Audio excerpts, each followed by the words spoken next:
The cold lake water instantly swallowed my body. My husband had just pushed my Paralyzed wheelchair off the top of the pier. In the final moments before my breath ran out, a miracle happened.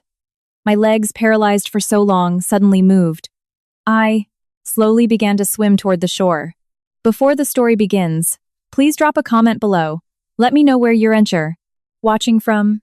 And don't forget to like and subscribe to help this channel grow and bring you more interesting stories.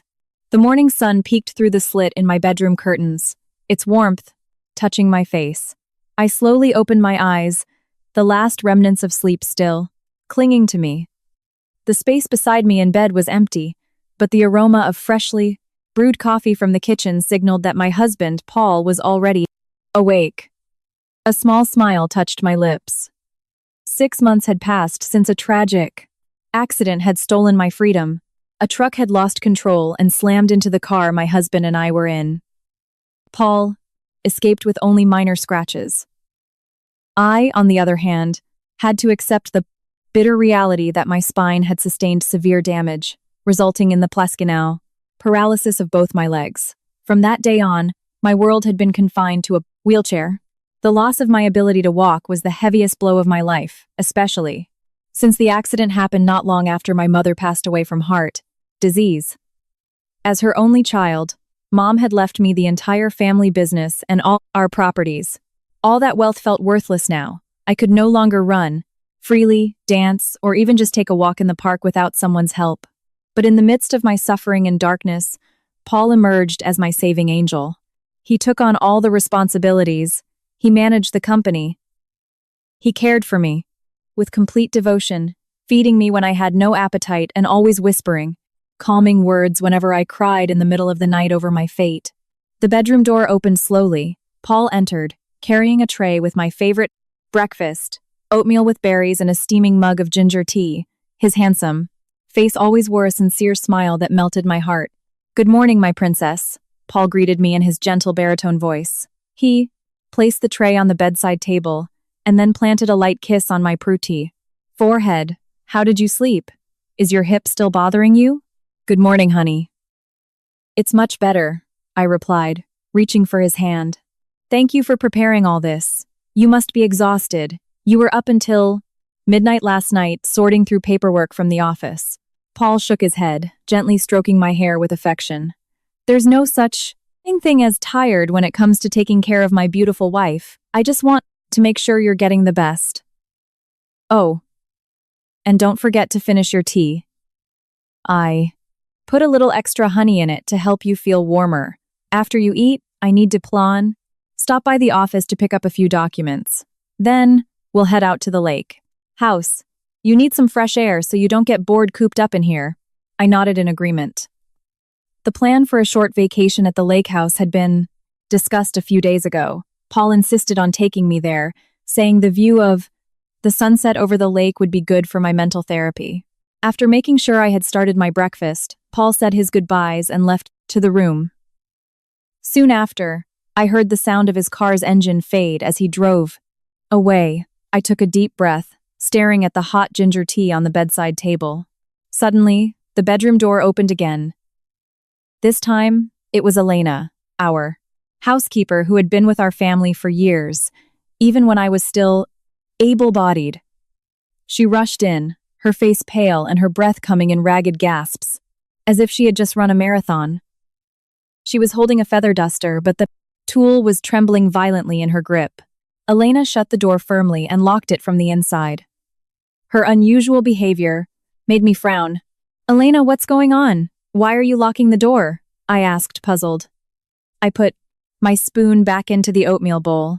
Elena approached the bed cautiously, her eyes darting around the room as if checking for someone hiding in the corners. When she reached me, she leaned in and whispered in a very low, trembling voice, "Clara, please, listen to me very carefully. You must not drink that tea, and I'm begging you, please do not go to the lake with Mr. Paul today." Tears were welling up in Elena's eyes. I was stunned. Elena's warning was bizarre and unbelievable. Why would she forbid me from drinking the tea my husband made? And why couldn't I go to the lake house? "What are you talking about? Paul made this tea, And we've already planned the trip. Don't say such things. Are you feeling all right? I tried to find a logical explanation for her panic. A tear fell from Elena's eye. She shook her head quickly. I'm not sick, ma'am. I didn't mean to, but I overheard Mr. Paul on the phone in his study last night. I was going to bring him some coffee, but the door was slightly ajar. I heard him say that everything was ready for today. He said the sleeping pills in, the tea would weaken you, and that no one would suspect anything if you fell into the lake, because the wheels on your wheelchair are slippery. It felt like my heart stopped. A chill ran through my veins as I processed Elena's words. I looked at the mug of tea with horror. Could what Elena was saying be true? No. Impossible. Paul was a man who loved me deeply. He had even sacrificed his free time to care for me, a disabled woman. Elena must have misheard. You must have misheard, Elena. Paul was probably talking about business. Maybe. A new project near a lake. You can't just accuse my husband like that, my voice rose slightly, trying to cover the fear that was slowly creeping into my chest. Elena knelt beside my bed, grabbing my hand and squeezing it tightly. In God's name, ma'am, I am not lying. I have worked for your family for a long time, since your late mother was still alive. I consider you my own family. Please, ma'am, do not go to that lake. I have a very bad feeling about this. I stared intently into Elena's eyes. There was no lie there, only profound fear. My mind began to race. Different pieces of memories started to surface. It was true that in recent days, the ginger tea Paul made had a slightly bitter aftertaste. And every time I drank it, I would sleep so soundly until the next morning that I could barely remember anything. I also remembered how Paul had insisted we go to the lake house this week, even though the weather forecast wasn't great, with frequent afternoon showers. Was it possible that the man I slept next to every night, the man who wiped away my tears, was the same person plotting my death? A wave of nausea washed over me. I was caught in a massive dilemma. On one hand, I loved Paul dearly and trusted him completely. But on the other hand, my instincts, the instincts of a woman who had survived a horrific accident, told me I couldn't ignore Elena's warning. Okay, Elena, I won't drink the tea. Please pour it down the bathroom sink. Right now, I ordered, my voice trembling. Elena immediately stood up and took the mug into the bathroom. When she came out, I took a deep breath, trying to control my emotions. Elena, I still have to go to the lake with Paul. Clara, no, Elena interrupted, her face ashen. Listen to me first, I said quickly. If I suddenly cancel, Paul will get suspicious. If he really is planning something evil, he'll just find another way, which might be even more dangerous. I need to go to prove whether you're right or if this is just a misunderstanding, but I need your help. I asked Elena to get my old cell phone, which I hadn't used in a long time, from my vanity drawer, along with a small plastic Ziploc bag typically used for medication. I turned on the phone, made sure the battery was full, and activated the hidden voice recorder mode. I sealed the phone inside the Ziploc bag, making sure it was airtight, and tucked it into a secret pocket inside the thick jacket I planned to wear. Elena, if I'm not back by tomorrow morning, or if something bad happens to me, you need to go straight to Mr. Davison. You know our family lawyer's house, right? Tell him everything you heard. Elena nodded, sobbing. Yes, ma'am. I'll do everything you say. Please be very, very careful. When Paul returned home an hour later, I was neatly dressed and sitting in my wheelchair, pretending everything was normal. Paul seemed delighted when he saw the empty mug of ginger tea on the bedside table. Assuming I had drunk it all, he helped me into the car with utmost tenderness, then folded my wheelchair and placed it in the trunk. The entire drive to the lake house, my heart pounded violently in my chest. I prayed silently, hoping that my suspicions and Elena's warning were just a huge mistake. Hoping that my husband was truly the faithful, loving man I believed him to be. The drive to the lake house, located deep in the Berkshires, took nearly 2 hours from our suburban Boston home. To me, the atmosphere inside the car was suffocating. Even as Paul played our favorite romantic songs and reminisced about our past, every laugh and smile he gave me felt tainted. I forced myself to return his smiles, to laugh at the right moments, and to pretend I was feeling a bit drowsy. acting as if the sleeping pills from the tea were starting to take effect. Our family's lake house was quite isolated from the main road, surrounded by a dense forest of pine trees and bordering a vast, serene natural lake. There were no other houses nearby. This used to be my mother's and my favorite retreat, but now, as I looked at the calm, dark water from the car window, the place felt like a tomb waiting for my arrival. Paul parked the car in the driveway. He got out, took out my wheelchair, and then helped me into it. A strong afternoon wind was blowing, carrying a chill that seeped into my bones. I clutched my thick jacket tighter, ensuring the phone in its secret pocket was recording every sound around me. "The air is so fresh, isn't it? I told you," Paul said as he pushed my wheelchair down a stone path toward a wooden pier that jutted out over the lake. The pier was silent. The lake's surface reflected the orange glow of the setting sun. The scene, which should have been romantic, sent shivers down my spine. My survival instincts were screaming, telling me to ask Paul to turn back and go inside the house. But my tongue felt numb. I was still clinging to the hope that he just wanted to watch the sunset with me. Paul stopped my wheelchair at the very end of the pier. Before us lay the vast, deep lake. I could see the reflection of my pale face on the water's surface. "Honey, look over there." "The sunset is so beautiful," Paul said, his hands resting on the handles of my wheelchair. His voice was so calm. Too calm. "Yes, it's beautiful, Paul, but it's so cold out here. Can we go back inside?" "I'm feeling a little dizzy," I said, trying to gauge his reaction. Instead of turning my wheelchair around, Paul's grip on the handles tightened. I felt the wheelchair jolt as he pulled it back slightly, as if gaining momentum. My heart hammered against my ribs, threatening to burst. Elena's warning echoed in my mind. Suddenly, Paul leaned down, his mouth close to my ear. I felt the coldness of his breath. The gentle, loving tone was gone from his voice, replaced by a horrifying chill. "Die, you fool. In a few moments, everything will be mine," Paul whispered, his voice filled with venom. Before I could even process that cruel sentence, Paul shoved my wheelchair with all his might. The world spun. My body was flung forward with the heavy steel chair, airborne for a moment, before crashing into the lake with a loud splash. The freezing water immediately consumed my entire body. The impact felt like 1,000 needles piercing my skin. I opened my eyes, but all I could see was darkness and murky water. Bubbles escaped from my mouth as I screamed silently. Underwater, the steel wheelchair was pulling me down, fast, into the dark depths of the lake. The seatbelt, designed to protect me, had become a death shackle, binding me to my fate. My chest began to tighten. I needed air. Absolute terror paralyzed my mind. Paul's face, his sneering smile, and his last words flashed in my mind like a horror film. The man I loved most, the man I had trusted with my entire life, was a monster who had planned my death for money. The pain in my heart was far more intense than the cold of the lake water. This betrayal had shattered my soul. Just as I was about to lose consciousness, as darkness began to claim my vision, a powerful jolt of electricity shot up from my spine. The extreme shock of betrayal, the icy water, and the imminent threat of death triggered a massive adrenaline rush. I don't know how, but the invisible barrier that had long imprisoned the nerves in my legs suddenly shattered. Without realizing it, my toes twitched. A strange warmth spread from my thighs down to my feet. My legs, which had been dead and useless for 6 months, could suddenly feel the pressure of the water.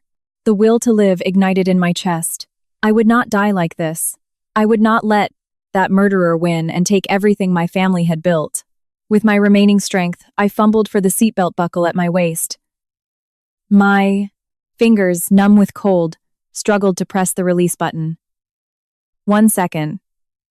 2 seconds. Click. The seatbelt was free. The weight of the wheelchair instantly vanished as it plunged into the abyss below. I moved my legs, trying to kick. It was a miracle. They were actually responding to my brain's commands. Though the movements were stiff and weak, the kicks were enough to propel me upward. I swam with all my might toward the faint light on the surface. My lungs were at their breaking point, feeling like they would explode. Just a little more, my mind screamed. Finally, my head broke the surface. I took a deep, ragged breath, gulping in air, without making a sound. Wiping the water from my face, I quickly hid under the dark pier, clinging to a mossy wooden post to keep from sinking again. My entire body was shaking violently. My teeth chattered, but I forced myself to remain silent. On the pier, directly above me, I heard approaching footsteps. I held my breath, listening intently. "So, is it done?" a woman's voice asked. My heart clenched again. It was the fine voice of Kate, my best friend since college. The friend who always visited me, brought me fruit, and cried with me as I mourned my paralysis. "It went perfectly," Paul answered, his voice cheerful and relaxed, as if he had just thrown out the trash, not murdered his own wife. "That stupid woman and her wheelchair are at the bottom of the lake. With the sleeping pills I've been giving her, she didn't have the strength to fight back. We just have to wait a few hours before I call the police, pretending to be hysterical because my disabled wife slipped into the lake." A soft laugh came from Kate. Her footsteps drew closer, and through the cracks, in the pier's planks, I saw her embrace Paul passionately. "Finally, darling. For 6 months, I had to pretend to be a concerned friend, listening to her pathetic complaints. I was so sick of looking at her face," Kate said in a mocking tone. "Now all her assets, this lake house, the cash-in, the bank, it all goes to you as the sole heir. We can finally get married and get out of here." "Of course, my love. This is all for us," Paul replied, kissing Kate's lips. Hot tears streamed down my cold cheeks. The physical pain from the cold was nothing compared to the devastation in my heart. My husband and my best friend had planned my murder with such cruelty. They had played me, laughed at my suffering, and patiently waited for the right moment to eliminate me for the blank wealth my mother had left behind. I squeezed my eyes shut. The paralyzed, weak woman named Clara had drowned and died at the bottom of that lake. Hiding under this pier was a new soul. The grief and devastation in my heart slowly faded, replaced by a blazing fire of rage. A cold, deadly vengeance began to form in my mind. I would make them pay, dearly, for every tear I shed, and for every act of betrayal they committed. For now, I had to survive. I had to find a way out of this lake without being Agent's teaser, caught, and then exact my revenge in the most painful way possible. I felt for the pocket of my jacket. I could feel the shape of the Ziploc bag protecting my phone. The voice recording of their conversation was my first weapon. The war had just begun. Time seemed to stand still as I hid under the wet, mossy pier. The sky slowly darkened, the orange sunset replaced by a thick, ominous blackness. The air around the lake grew frigid, chilling me to the bone. Part of my body was still submerged in the icy water, while my hands clung desperately to the pier post to keep from being carried away by the gentle current. My teeth chattered uncontrollably, and I was sure my lips were turning blue. Above me, the footsteps of my husband and Kate, the traitor, finally moved away and disappeared. I faintly heard a car engine start and drive away from the lake house. They were deliberately leaving to create a fake alibi, probably stopping at a restaurant or a gas station. Later, my husband would pretend to return to the house and scream for help, reporting that his disabled wife had slipped, fallen into the lake, and drowned. A perfectly orchestrated, cruel, and inhuman plan. I knew I couldn't stay here. If I stayed any longer, the freezing lake water would slowly kill me from hypothermia. Stealing my resolve, I let go of the post and started swimming away from the pier. I aimed for the part of the shore dense with bushes and tall grass. Every kick was excruciating. The muscles in my legs, unused for 6 months, were being forced to work overtime. It felt like 1,000 needles were stabbing my legs and thighs simultaneously. After an arduous swim, my hands finally felt the cold, slick mud of the shore. I dragged my body onto the land, gasping for breath. I lay prone on the muddy ground, my chest heaving as I inhaled the damp night air. The thick jacket I was wearing had become an incredibly heavy burden, saturated with water, but I couldn't take it off. In its secret pocket was the phone containing the evidence of their crime. Just as I gathered enough strength to start crawling away, the loud wail of sirens shattered the night's silence. My heart began to pound erratically. Through the gaps in the bushes, I saw flashing red and blue lights cutting through the pine trees. It was undoubtedly the police and a rescue team. My husband was moving faster than I expected. He had already begun his performance. I could faintly hear his voice echoing through the trees, hoarse and filled with panic, a perfect act. Help! My wife fell in. Please, find her. She's in a wheelchair and can't swim. Save my wife, please. Tears of rage welled in my eyes again. That despicable man. He was crying for help like a grieving husband, yet his own hands had pushed me to my death. Bright flashlight beams began to sweep across the lake's surface and around the pier. The rescue team started descending to search the area. I had to get out of luck here. If the police or the rescue team found me now, I had no solid physical evidence except for the voice recording on my phone, which could have been damaged by the water. My husband had money, power, and a strong alibi. He could easily twist the facts, tell the police I was hallucinating from the trauma of the accident, or accuse me of being mentally unstable. He could snatch my phone, on the pretense of calming me down. I couldn't be caught before I had a proper plan. I forced myself to crawl through the bushes away from the lake house area. Sharp thorns from wild branches scratched my face and hands, leaving stinging cuts, but I ignored them. Suddenly, a severe cramp seized my right leg. I collapsed onto the ground, a bed of dry leaves, groaning in pain as I clutched my leg. I couldn't stop the tears from falling. My body was at its limit. Vision started to blur, and the cold was reaching my heart. Was this it? Was my journey going to end here, in the middle of this dark forest? Don't make a sound. Stay on the ground. A hoarse, deep voice suddenly whispered from the shadow of a large tree in front. "King of me," I gasped, nearly screaming in fear. I tried to back away, but my body wouldn't obey. From the darkness, a human figure stepped forward. A sliver of moonlight peeking through the clouds revealed an old man with dark, sun-weathered skin, wearing a worn-out baseball cap and an old jacket that smelled of fish. He had a pair of small binoculars around his neck and a fishing net in his hand. "Who are you? Don't touch me," I whispered with my remaining strength, ready to fight. The man knelt near me, keeping a respectful distance so as not to frighten me. Further, his wrinkled face showed a kind and compassionate expression. "My name's Joe, ma'am. I'm a fisherman. I often fish on the other side of this lake. Please don't be afraid, ma'am. I'm not a bad person. I've been watching from a distance since this afternoon. I saw what that man did to you on the pier." My eyes widened. "You saw?" Joe nodded, his face showing restrained anger. "Yes, ma'am. I saw him push that wheelchair. At first, I thought my eyes were playing tricks on me, but when he just left and then came back with the police, pretending to cry, I knew something was wrong. I started searching the shoreline because I was sure you would have tried to save yourself. Come on, ma'am. You can't stay here. The police will probably release the dogs soon. You'll die of cold if you don't get warm immediately." I looked into Joe's eyes, searching for any hint of a lie, but I found none. My instinct told me this old man was the only angel God had sent for me tonight. Without hesitation, I gave a weak nod. Joe quickly set down his net and helped me to my feet, supporting my trembling body. We hobbled through the darkness of the woods, avoiding the main path so as not to be seen by the police, who were still busy searching the lake area. Every step was torture, but Joe kept encouraging me with soft, whispered words. After a long walk, we reached a hidden dirt road far from the main road.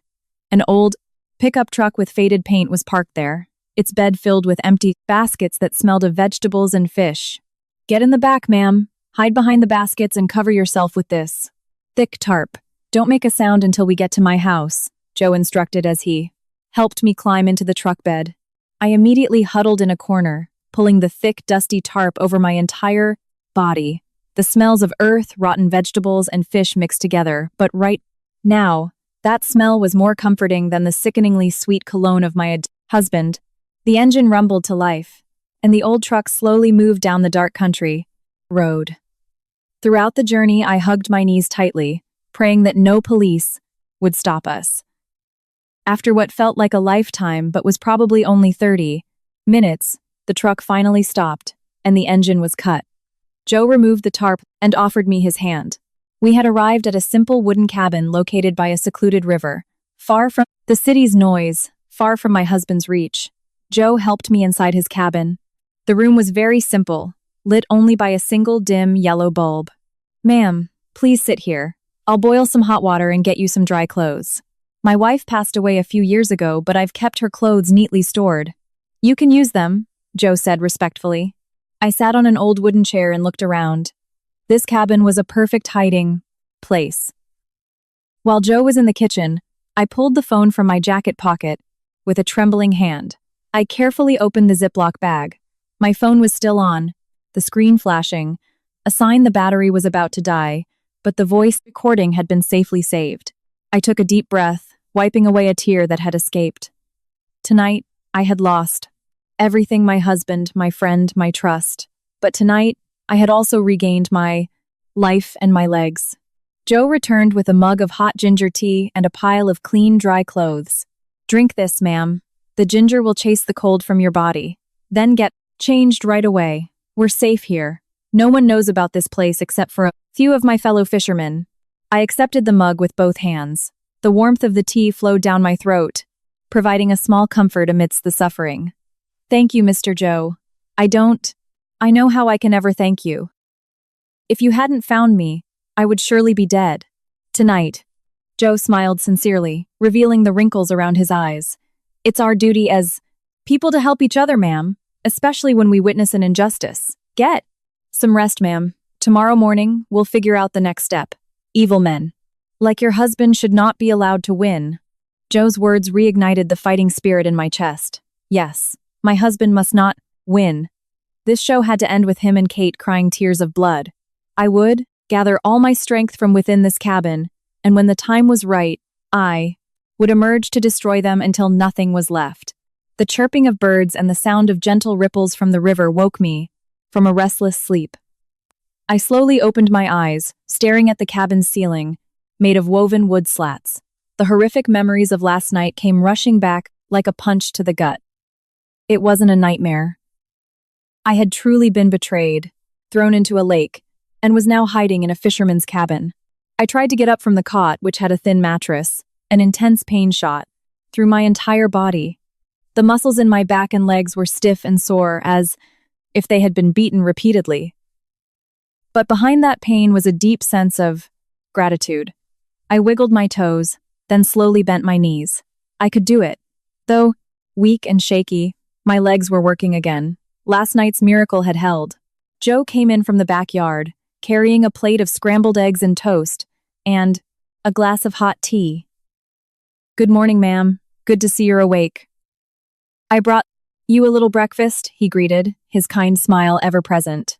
"Good morning, Joe. Thank you so much. And please, call me Clara." "There's no need for ma'am," I replied, forcing myself to sit up and lean against the propped-up wooden wall. After eating a few bites to settle my stomach, I knew I couldn't waste any more time. My husband was surely busy arranging for my death certificate with the commiss. By help of the police he had deceived. I needed to contact the one person in this world I could trust besides my late mother. "Joe, could I please borrow your phone for a moment? I need to call our family lawyer. He was a close friend of my late father, and he's the only one who can help me stop my husband's evil plan," I asked, filled with hope. Joe nodded quickly, pulling an old cell phone with a slightly cracked screen from his pocket. "Of course, Clara. It can only make calls and texts. No internet. I hope the number you're looking for is still active." I took the phone. Thankfully, I had a habit of memorizing important phone numbers since I was a child. I keyed in the numbers with my still stiff fingers and pressed the phone to my ear. I heard the dial tone. My heart pounded. What if he had changed his number? What if he didn't answer? "Hello, who is this?" An older, authoritative voice answered from the other end. It was the voice of Mr. Davison. "Mr. Davison, it's me, Clara," I said, my voice trembling, trying to hold back a back. "Sup." A moment of silence on the other end, followed by the loud clatter of something. Falling, it sounded like a coffee mug. "Clara? My God, is that really you?" "Child, you were all over the news this morning. They said you drowned in the lake last night, and your body hasn't been found." Your husband was crying his eyes out in the front of the reporters. Mr. Davison's voice was a mix of shock, concern, and disbelief. I'm alive, Mr. Davison. My husband didn't try to save me. He's the one who pushed me into the lake to kill me. He and Kate planned the whole thing. Mr. Davison, I need your help. I'm in hiding and I can't risk coming out. My husband will kill me on sight if he finds out I'm still alive. My God. That bastard. Where are you now, child? Tell me your location and I'll come get you immediately. Don't call anyone else but me, Mr. Davison ordered. Firmly. I gave him the directions to Joe's cabin based on Joe's instructions. After the call, I returned the phone to Joe, feeling a little lighter. Help was on the way. 2 hours later, a black sedan with tinted windows pulled up in front of the cabin. The door opened and Mr. Davison got out hurriedly. Behind him was another man of his age, carrying a black briefcase.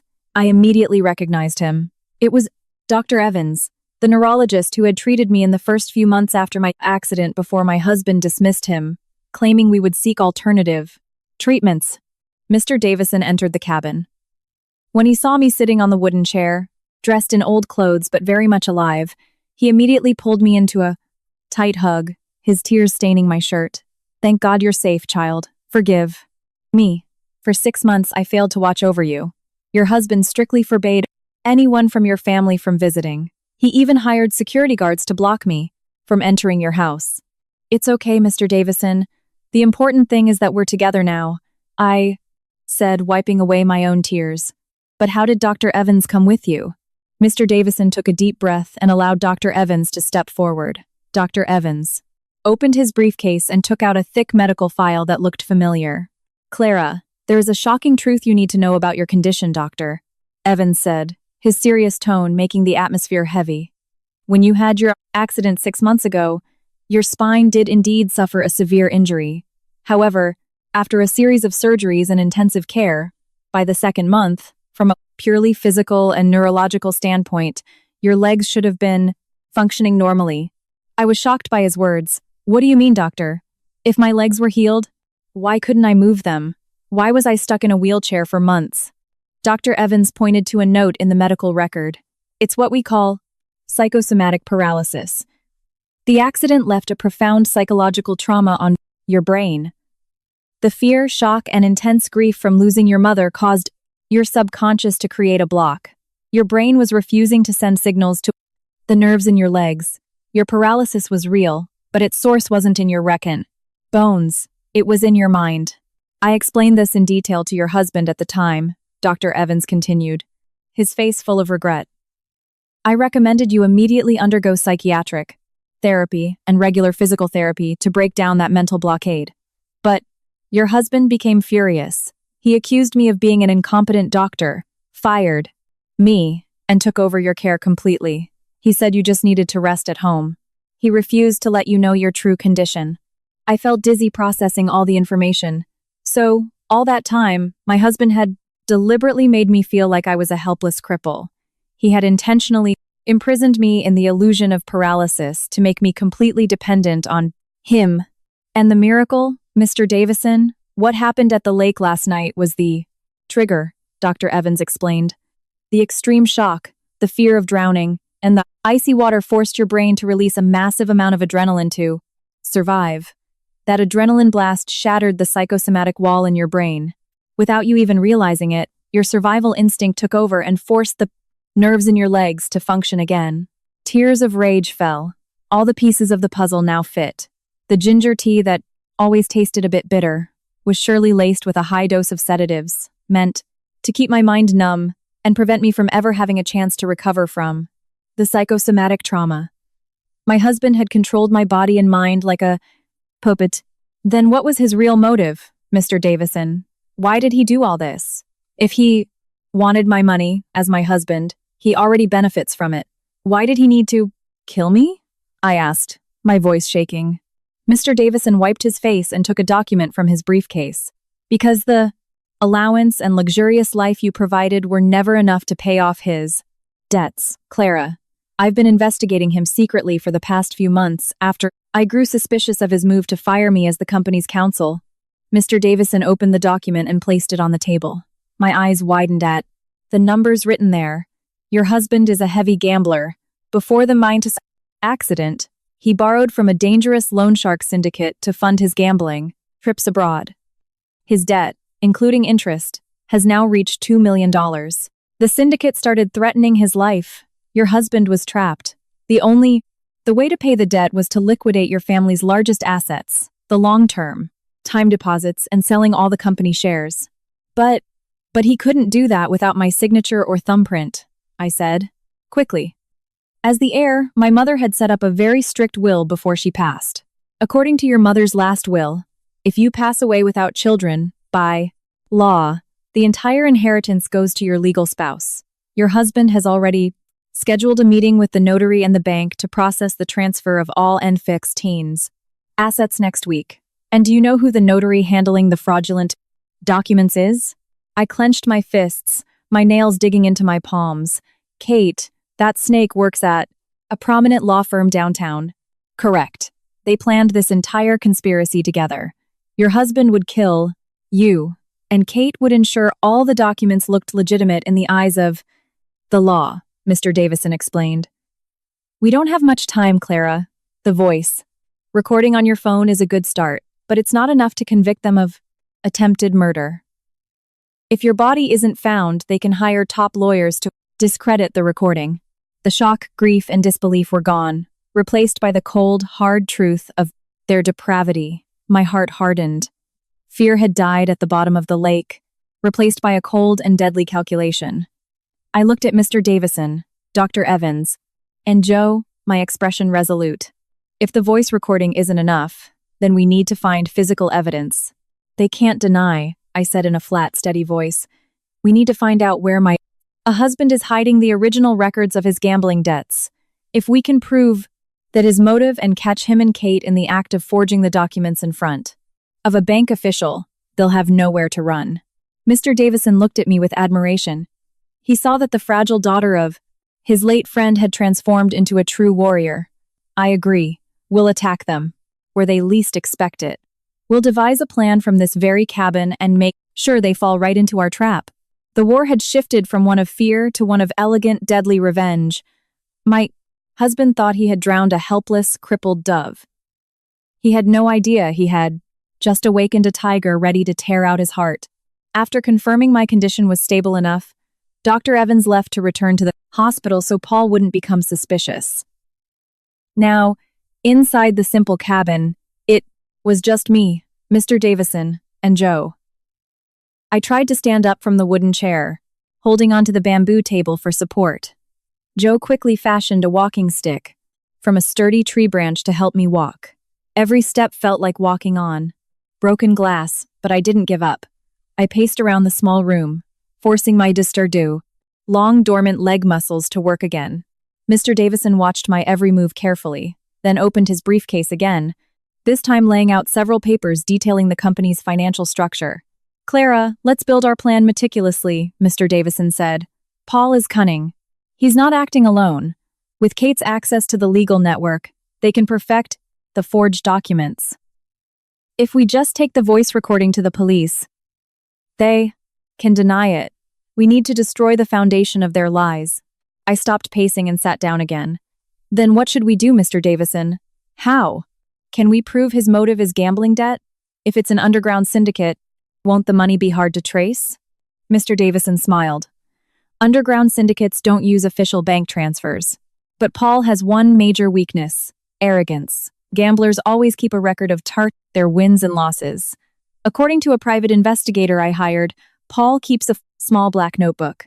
It contains all the details of his gambling transactions, the names of the loan sharks, and the payment schedules.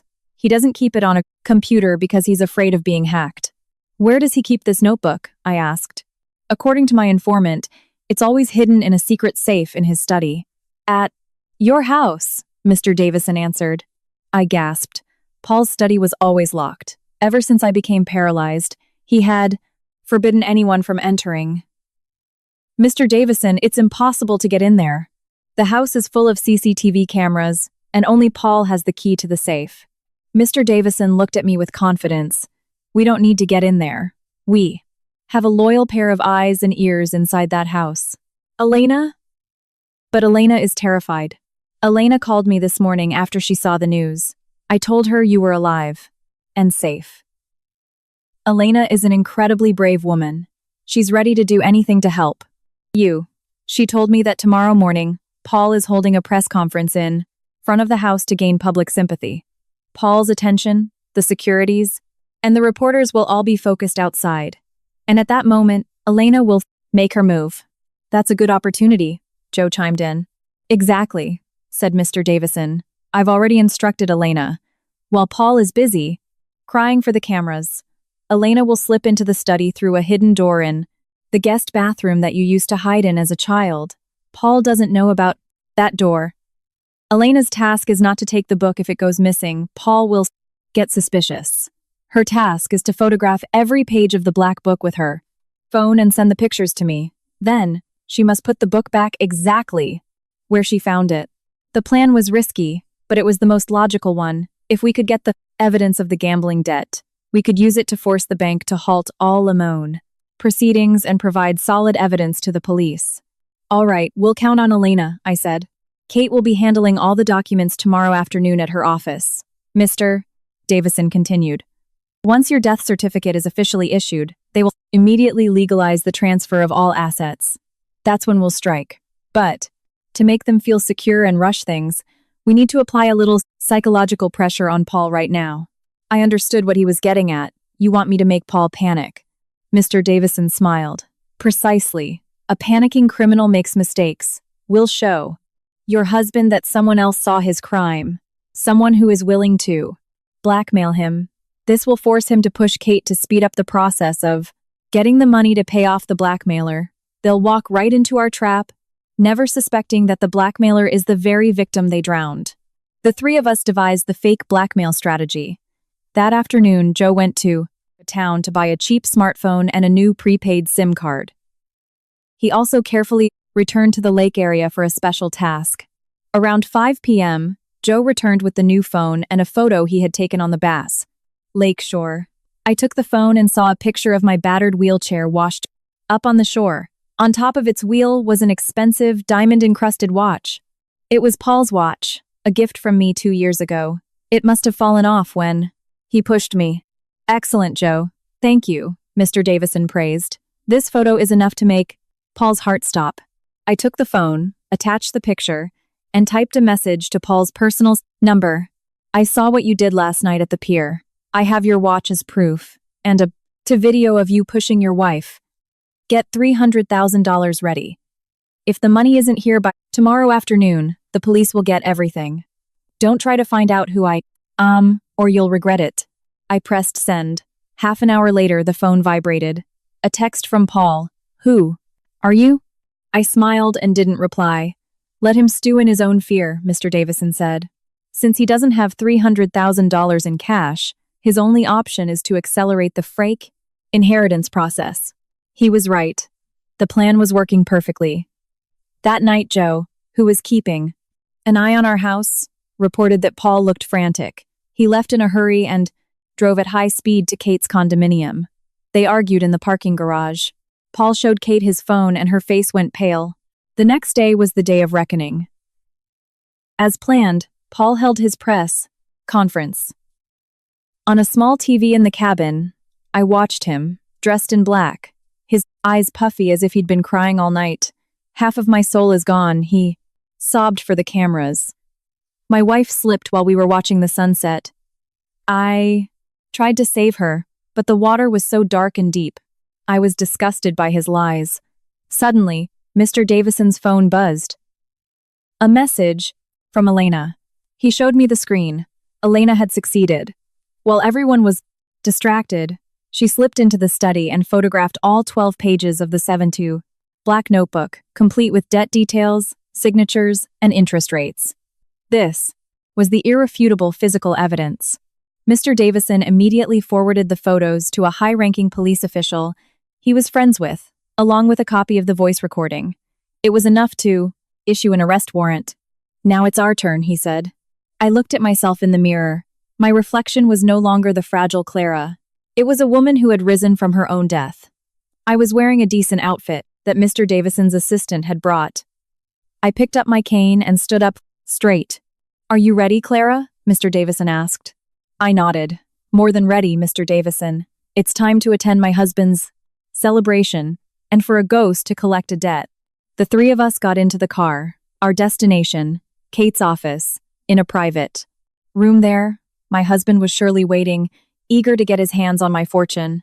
He thought he could pay off the blackmailer and live freely. He had no idea the Parisian blackmailer was in this car, not to demand money, but to take everything from him. The trap was set. The black sedan slowly entered the underground parking garage of a high-rise 12 building in downtown Boston, where Kate's law firm was located. I looked at my reflection in the car's side mirror. My face was pale, but my jaw was set with determination. Mr. Davison killed the engine. The police team, led by my friend, is already waiting in the lobby. They're in plain clothes. They'll go up with us and wait outside the VIP room. Clara, all you have to do is walk in and shatter their world. I nodded. Joe got out to open my door. I took my cane and set my feet on the concrete floor. Each tap of my cane seemed to echo a death knell for my husband. When we reached the lobby, 3 men in formal attire approached Mr. Davison. They were the detectives. We entered the elevator and went up to the 5th floor. When the doors opened, a luxurious hallway greeted us. At the end was a large door with a plaque that read, "VIP Meeting Room." Mr. Davison told the police to wait on either side of the door. I approached the door. From inside, I could faintly hear their conversation. "Is everything finalized, Kate? Has the bank verified it?" That was Paul's voice, rushed and tinged with panic. "Relax, Paul," Kate answered. "I've already assured the manager that all the documents, including the death certificate, are legally sound. According to the last will, all assets have been transferred to you as the sole heir." I heard another man's voice, probably the bank manager. "Yes, everything seems to be in order. However, withdrawing $300,000 in cash so suddenly requires special approval." "I need that money now," Paul shouted. "I'm her husband and the new owner of everything. I need the money for hospital expenses, the search for my wife, hiring a more expensive private rescue team." I was sickened by their performance. Mr. Davison looked at me and nodded. This was the moment. I pushed the door. It swung open, and all conversation inside instantly ceased. At a large round table sat my husband, Kate, and 2 men in bank uniforms. All eyes shot to me. My husband's eyes bulged as if they were about to pop out of their sockets. His face turned as white as a sheet. Kate dropped her expensive pen, her hand trembling. I walked into the room, step by step, my eyes locked on my husband's. Mr. Davison and Joe followed me. "Good afternoon," I greeted in an icy voice. "I apologize if I'm late for this. Important meeting about the distribution of my own inheritance." The bank manager was bewildered. "Mrs. Hayes, isn't it?" "As you can see, I'm very much alive," I replied, my gaze never leaving Paul. "And miraculously, I can walk again. Something my dear husband never expected." Paul finally found his voice, feigning relief and opening his arms as if to embrace me. "Honey, thank God you're alive," he cried. "Where have you been?" "I've been going crazy with worry." Before he could touch me, Joe stepped in his way. "Don't you touch her with your filthy hands," the old fisherman warned. "Who are you? Get out of my way," Paul yelled. I laughed, a bitter, hollow sound. "Stop your disgusting act, Paul. There are no reporters here, no fools for you to deceive. You're not thankful I'm alive. You're terrified because your victim came back from the bottom of the lake. What are you talking about, honey? You must be confused. Come on, let's go." "Home," he persisted. I pulled out my phone. "Remember this, Paul? I kept it in my jacket last night, inside a waterproof bag. It recorded everything that happened on the pier." Paul's face paled even more. Kate, realizing they were trapped, stood up. "Paul, what is she talking about?" I pressed play. The clear recording echoed through the room. The sound of the wheelchair, Paul's voice saying, "Die, you fool," the loud splash, and their subsequent conversation. Their laughter, their planning. The bank manager and his assistant recoiled in shock. "That's fake! It's fabricated!" Paul screamed. "You're trying to frame me!" "Because you're insane!" Mr. Davison stepped forward and spread the photos from the black notebook across to forward. The table. If the recording is fake, what about these, Mr. Hayes? These are photos of your gambling ledger. This proves your motive. Paul's defense crumbled. He looked at Kate, pleading for help. But the woman who dreamed of riches turned on him. This was all your idea, Paul, Kate shrieked. You planned everything. You pushed her. I only helped with the documents. Because you threatened me. Shut up, you slut, Paul screamed back. You're the one who told me about the loophole in the will. I watched with satisfaction as they turned on each other. Mr. Davison signaled the police. The 3 plainclothes detectives entered. Mr. Hayes, Miss Vance, you are under arrest for attempted murder, document forgery, and conspiracy, one of them said, pulling out handcuffs. Seeing the police, Paul suddenly lunged at me, trying to get his hands around my throat. If I'm going to prison, I'll make sure you really die. But before he could reach me, Joe moved with surprising speed. He kicked the back of Paul's knee, forcing him to the ground. Then he twisted Paul's arm behind his back. The police immediately apprehended Paul and cuffed him. Another officer cuffed a sobbing Kate. As they were led away, the last look I gave my was-loving husband was one of cold, triumphant victory.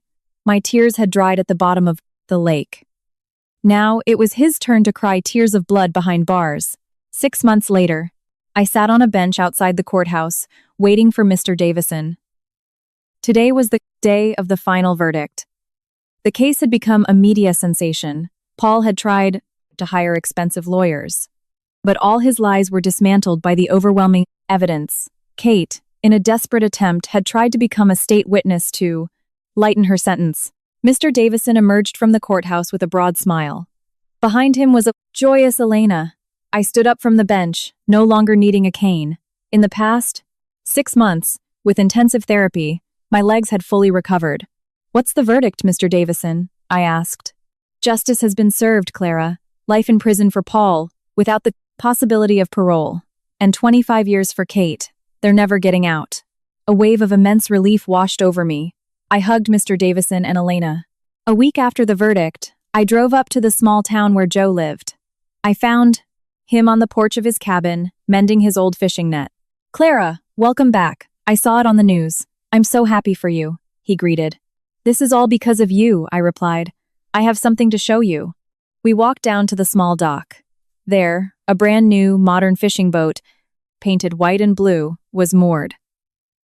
On its side, the name, the Guardian Angel, was written. This is your new boat, Joe. It's already registered in your name. I've also opened a college fund for your 2 children. It will cover their education all in Jake Helder's side.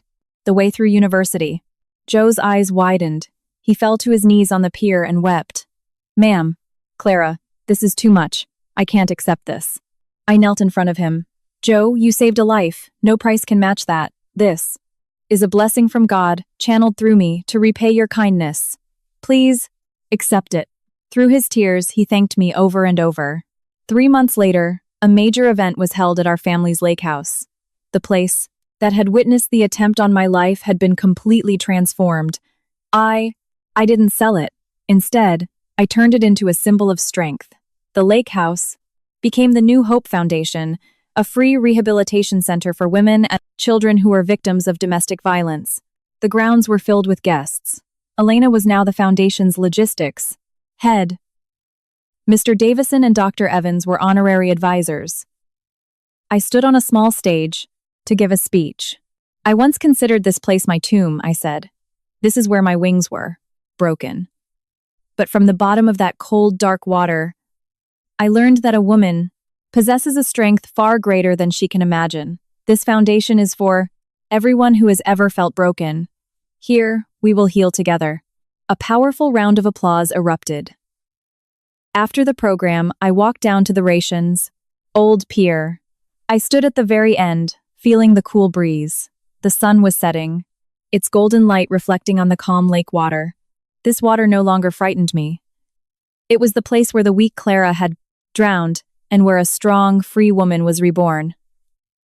I took a deep breath, filling my lungs with the air of freedom. My past was buried at the bottom of this lake, along with that wheelchair. My husband had said that in a few moments, everything would be his. He was wrong. My life, my steps, and my future were now completely my own, and no one in this world could ever take that away from me again.